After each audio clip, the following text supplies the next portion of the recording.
No, I wouldn't consider selling parts of the land to develop other parts of it. I think it needs to retain an overall coherence, and if we start chopping and changing, we're going to lose the opportunities that it provides for a really genuine sort of, I don't know, something really exciting. Yes, I would consider it, but it would have to be based on a detailed and developed master plan that gives triple bottom line, sound urban planning principles, and an opportunity to revitalise the area.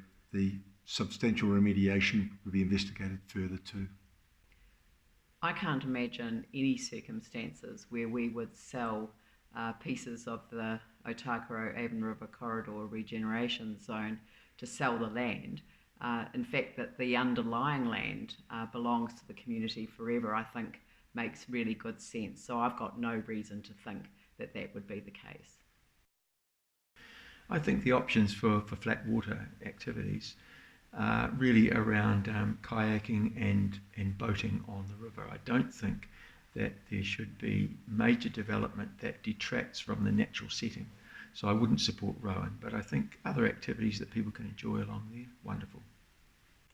Until a master plan is created with the area, providing identification of the projects that council would undertake, possible opportunities for investment and economic growth, all options of flat water would need to be looked for, not discounting anything for future generations.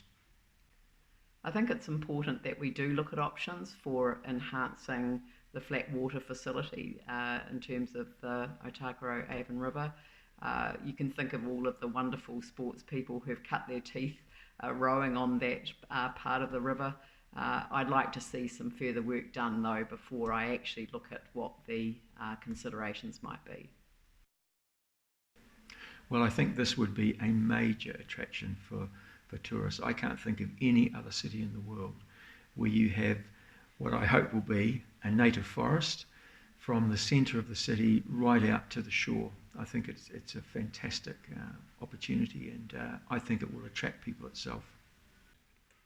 As part of that master plan, identifying those types of attractions that would develop a point of difference for the region and city of Christchurch would be paramount.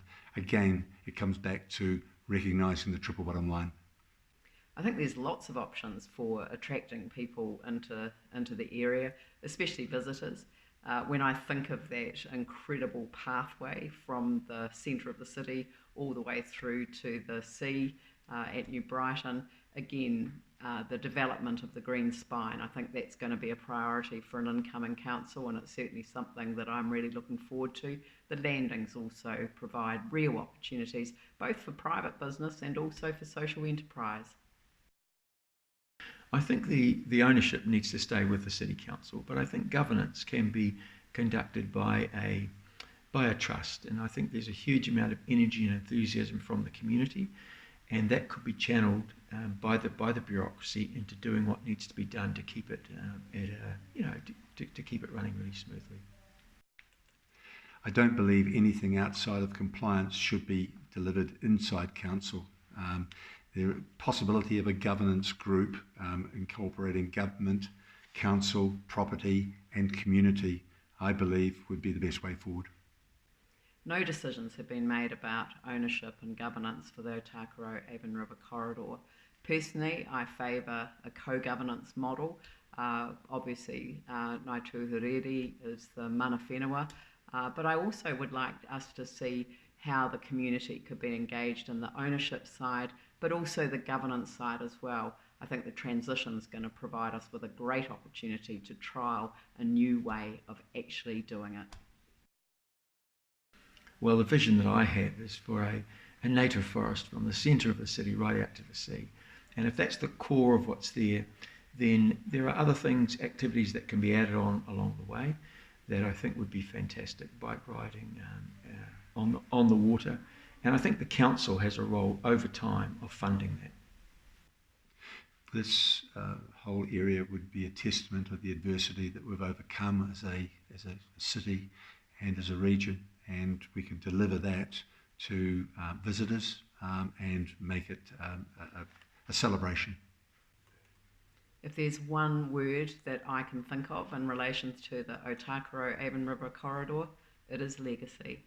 This is the legacy for future generations.